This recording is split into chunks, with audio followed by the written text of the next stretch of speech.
Depuis 2020, le taux de mortalité infantile en France ne cesse d'augmenter, atteignant aujourd'hui 4,1 décès pour 1000 naissances.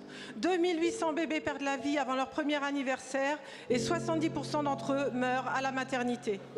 La France se retrouve au 23e rang sur 27 en Europe alors qu'elle était parmi les premiers il y a 25 ans. Ce chiffre alarmant peut être mis en parallèle avec la fermeture progressive des petites maternités. En 50 ans, 75% d'entre elles ont disparu et le dernier rapport de l'Académie de médecine recommande encore de fermer 111 maternités réalisant moins de 1000 accouchements par an, soi-disant pour des raisons de sécurité.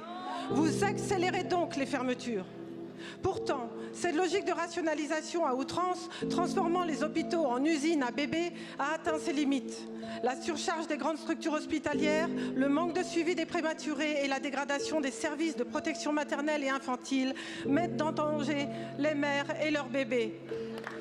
Monsieur Macron a appelé à un absurde réarmement démographique, mais en même temps, il torpille les hôpitaux publics. Ne serait-il pas temps de stopper les fermetures de maternités pour garantir la sécurité des mères et de leurs bébés, mais aussi des soignants qui aspirent à redonner du sens à leur métier?